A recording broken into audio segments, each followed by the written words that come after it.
Remember, there's some pretty important information here in the disclaimer. You might want to give the video a quick pause and read it. Oh, hey everybody, it's me, Sonic! Sonic the Hedgehog! Just here to remind you that if you haven't already, make sure to hit that like button.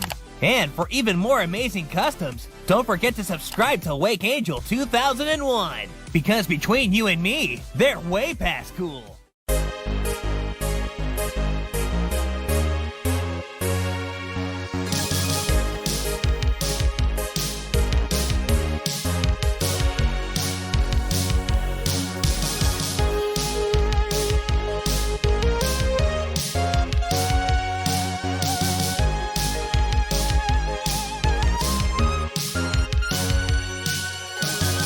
Hello my friends, this is Wakeangel2K1, and wow, this is a thing that finally happened.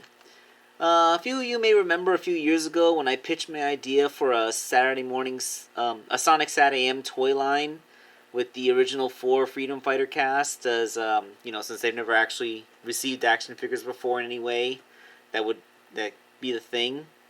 And now with Rotor the Walrus for this, that makes the original 4. I mean, Sonic and Tails, of course, are major cast members, but they've had figures. Technically, I could find a classic Sonic and Tails and stand them right next to this thing, and this set, and there you go.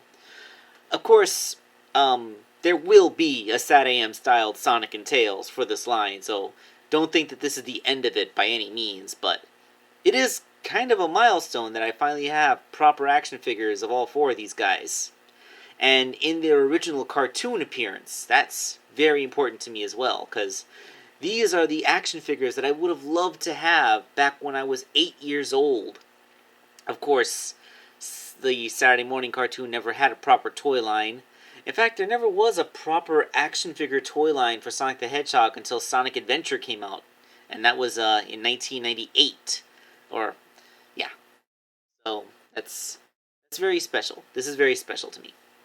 Now, Rotor is actually a pretty unique character in the series because when you put him next to the rest of the cast, he didn't quite blend in the same way. I mean, the obvious thing is that he was a head taller than everybody else, of course. I mean, he's a walrus. The walrus is a fairly large creature, so of course he's going to be big next to rabbits and chipmunks. But then, he also was proportioned differently. He has big feet. He's the only one that didn't wear shoes. He didn't really mesh with the whole design philosophy. I mean, the Season 2 appearance actually does make him look more like a traditional Sonic character. I mean, he has gloves and shoes. They did massive plastic surgery on his face to give him a smaller muzzle. He looks much more traditionally Sonic-fied. I think they even made him a little shorter. So, yeah, and then, of course, they would revert back to a more Season 1-ish look when they went to the Archie comic, although his design was still different. They made his legs longer and all that stuff.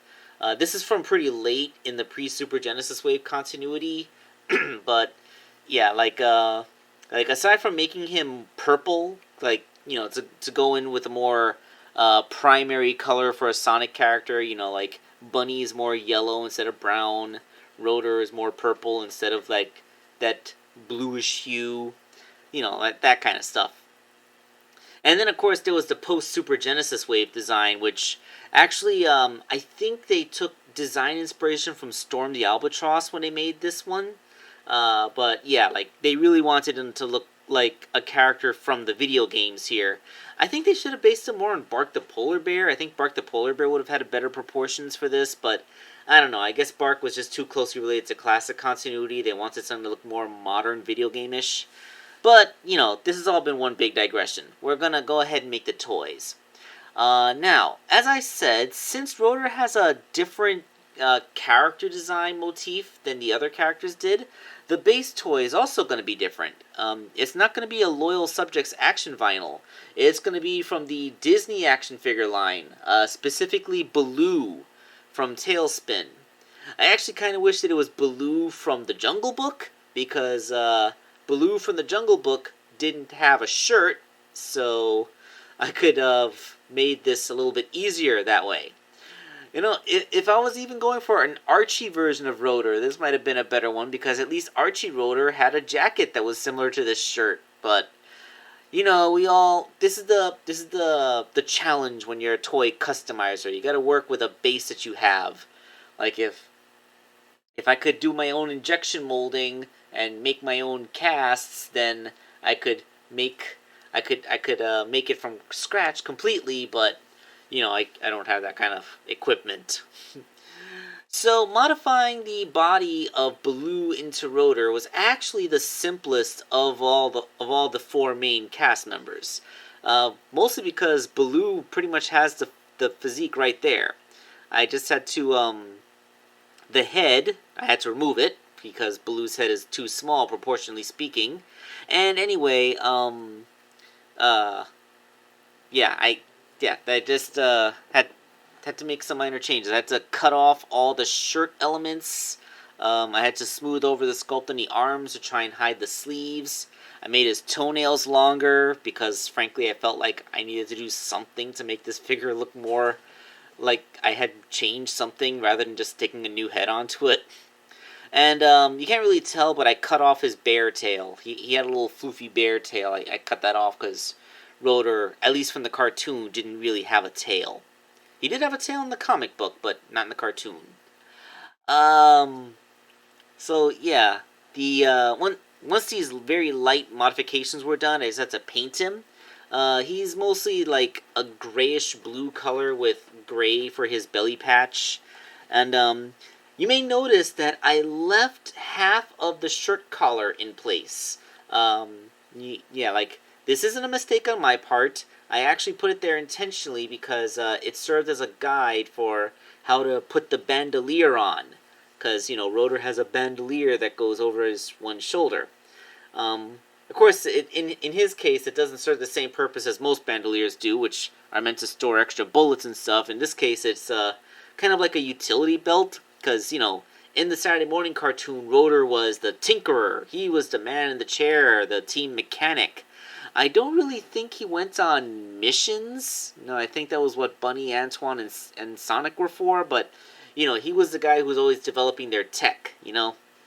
Like, he was the one that made the de-roboticizer. He was the one that made the glider so that they could scout, you know. Yeah, this did kind of make it awkward that Tails would have a big mechanical inclination. I think they missed an opportunity in the comic book that Tails could have really been an admirer of Rotor's, like a protege. That would give an in-comic book explanation for how Tails got his huge mechanical inclination, when in the cartoon they really didn't have a particularly close relationship. I mean, he called Sally his aunt, but, like, what was his relationship with Rotor?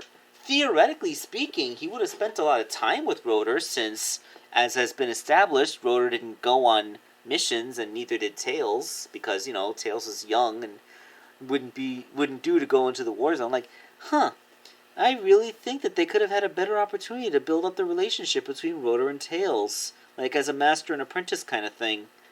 If only the series wasn't canceled after its second season, huh? Okay, so once again, I had to give thanks to Corey Sonic Fan because he made a Rotor head from scratch, which was probably the most challenging of the four heads to make, I think. It basically just looks like a summer squash, so it's not like it's a complicated shape, but it is, like I said, like a very different design philosophy from the rest of the main cast. So I can't imagine that. Yeah, I just think that it would have been a little bit harder than the other three. Is what I'm trying to get at.